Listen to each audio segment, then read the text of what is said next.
Shalom saudara-saudari terkasih dalam Tuhan Yesus Kristus. Hari ini kita memasuki doa Pentakosta hari pertama dengan tema bukan kamu yang memilih aku, tetapi aku yang memilih kamu. Abraham mendengar panggilan Allah, pergilah ke negeri yang akan kutunjukkan kepadamu. Seperti Abraham, kita juga dipanggil untuk meninggalkan hal-hal yang kita kenal, bahkan cintai. Dan dalam kedalaman hati, kita pergi ke tempat yang telah Allah sediakan.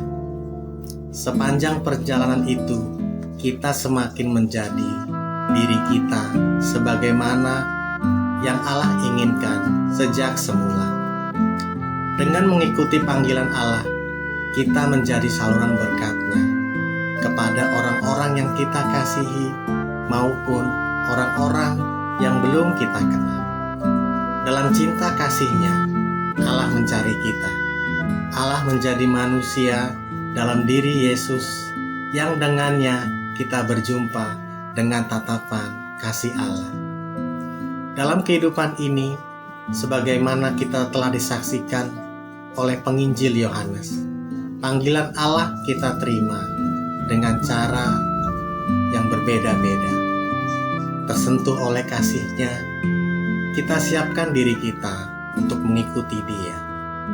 Dalam perjalanan atau ziarah iman ini, kita berjalan dalam pertobatan dan pembaruan yang terus-menerus. Cahaya relasi dalam kasih dengan sesama dan segenap ciptaan menembus hati kita. Seharusnya menjadikan kita selalu baru setiap hari.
Sungguh lembut Tuhan Yesus memanggil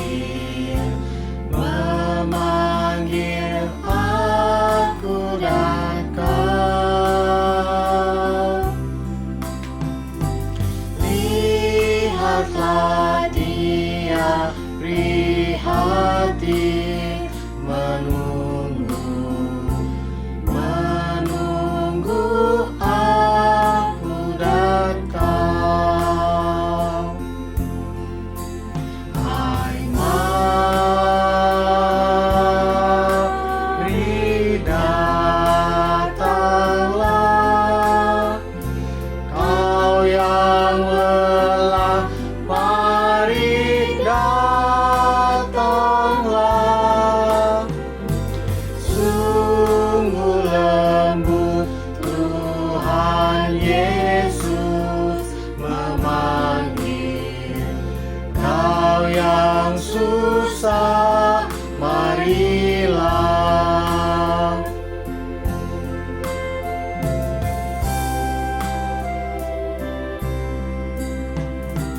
Yesus berjanji memberikan kasih-Nya kepada aku dan kau.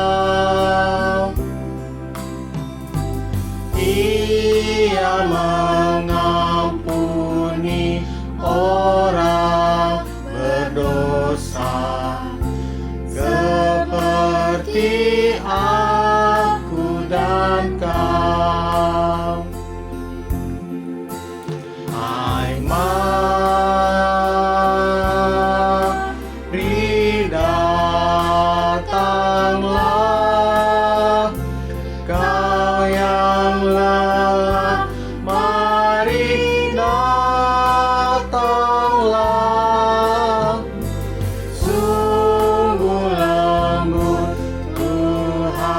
Yesus memanggil.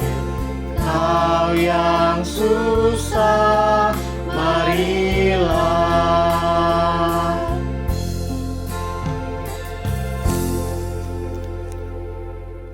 Mari Bapak Ibu yang dikasihi oleh Tuhan, sebelum kita membaca dan mendengarkan firman Tuhan, kita satu di dalam doa.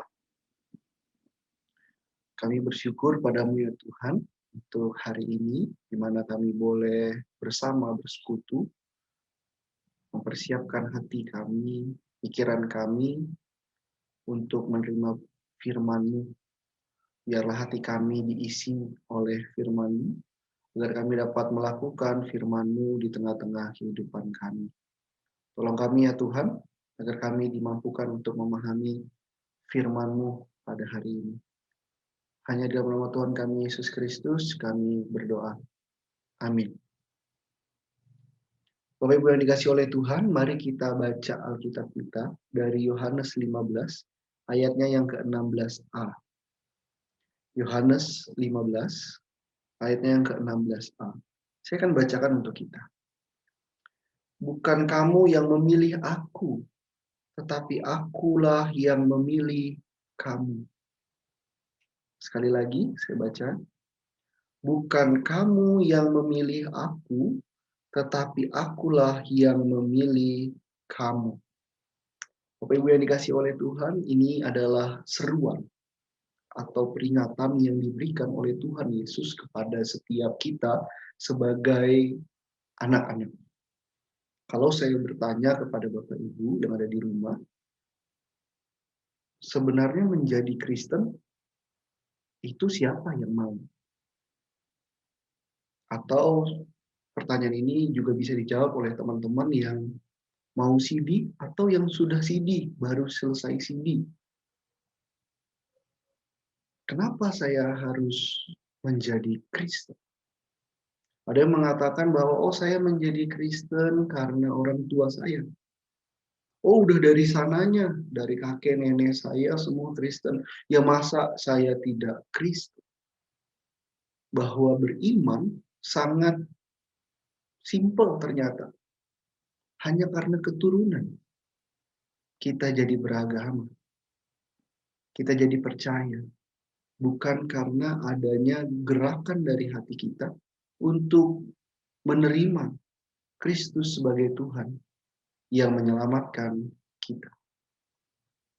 Bapak Ibu dikasih oleh Tuhan, ketika panggilan ini adalah panggilan untuk setiap manusia yang percaya ataupun yang tidak percaya, panggilan ini sebenarnya mau menyatakan apa?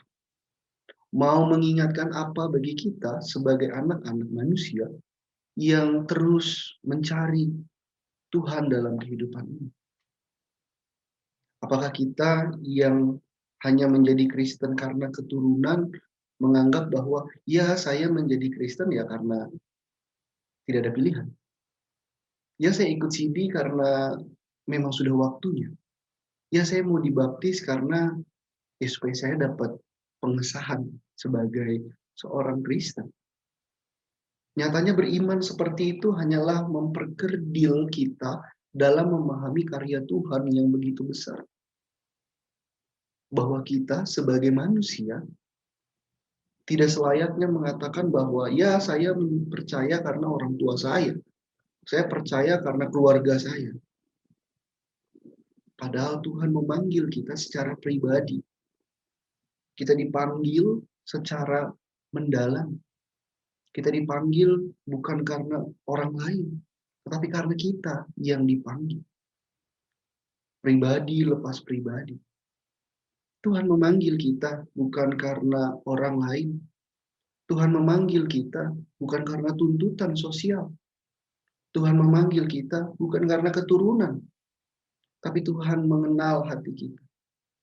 Dan Tuhan memanggil kita untuk terlibat dan masuk ke dalam kasih setia-Nya. Apa yang harus kita lakukan? Apa yang semestinya kita perbuat sebagai orang percaya? Karena iman tadi tumbuh bukan karena paksaan, melainkan karena adanya panggilan.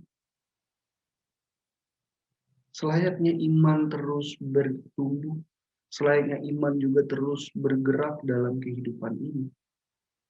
Bapak Ibu yang dikasihi oleh Tuhan, ketika kita melihat panggilan ini, sebenarnya kita menjadi orang yang istimewa. Karena bukan kita yang memilih, tapi Tuhanlah yang berinisiatif untuk memilih kita. Bahwa kematiannya dan kebangkitannya itu bukan karena kita yang meminta. Bukan kita yang memohon kepadanya untuk diampuni. Tetapi karena Ia yang penuh kasih, mau mengampuni kita. Merelakan apa yang ada di dalam dirinya untuk diserahkan bagi manusia. Sudah selayaknya sebagai orang percaya kita tidak hanya menjadi orang yang ikut-ikutan, menjadi orang yang cuma mau jadi Kristen karena keturunan. Tetapi karena kita sebagai umat percaya telah dipanggil masuk dalam kasih karunia-Nya, masuk ke dalam karya keselamatan yang Tuhan berikan. Lalu pertanyaan selanjutnya adalah, apa yang dapat kita perbuat?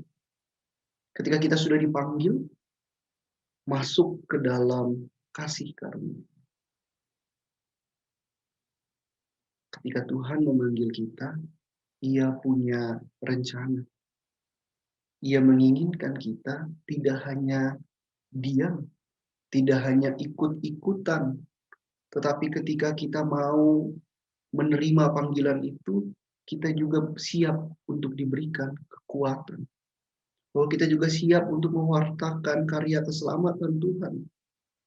Menolong yang lemah, memberikan tumpangan bagi orang asing.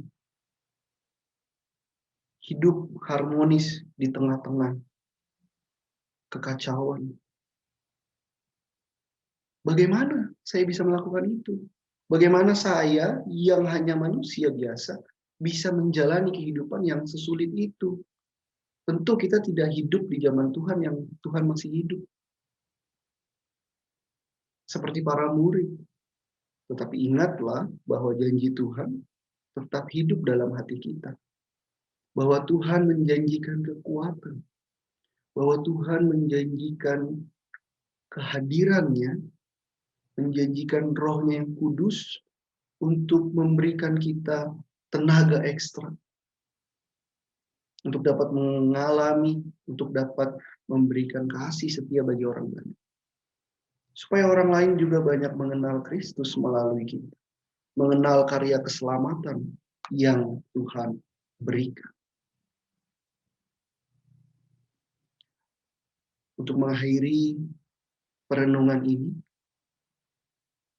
marilah kita melihat bagaimana Tuhan yang mau mati dan bangkit bagi kita, memberikan panggilan.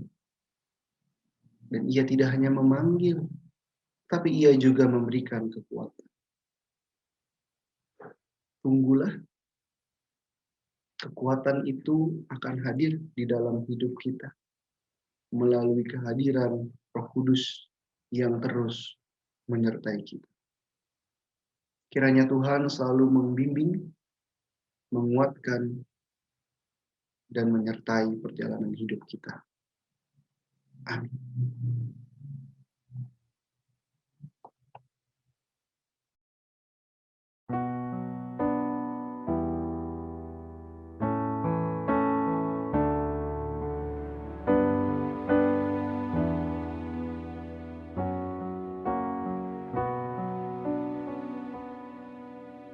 Yesus terangmu pelita hatiku, jangan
saudara-saudari terkasih dalam nama Tuhan Yesus Kristus, mari kita akhiri doa Pentakosta hari pertama dengan berdoa. Ya Allah yang Maha Pemurah dan Pengasih, kami mengucap syukur atas Roh Kudus-Mu yang telah memampukan kami untuk menerima panggilan-Mu. Roh Kudus, berilah kami pimpinan dan kekuatan untuk menjalani hidup sesuai dengan panggilan Tuhan, yaitu untuk mewartakan keselamatan kepada mereka yang belum mengenal Engkau. Roh Kudus, berilah kepada kami kerelaan hati untuk menolong yang lemah, memberikan tumpangan bagi orang asing, dan menjalankan kehidupan yang harmonis di tengah kekacauan dunia ini. Ya Roh Kudus, kami berterima kasih atas seluruh penyertaan yang Engkau berikan, sehingga doa Pentakosta hari pertama dapat berjalan dengan baik. Pimpinlah kami untuk dapat melakukan firman Tuhan yang kami dengar hari ini dalam kehidupan kami sehari-hari. Dalam nama Tuhan Yesus Kristus, kami berdoa. Amin.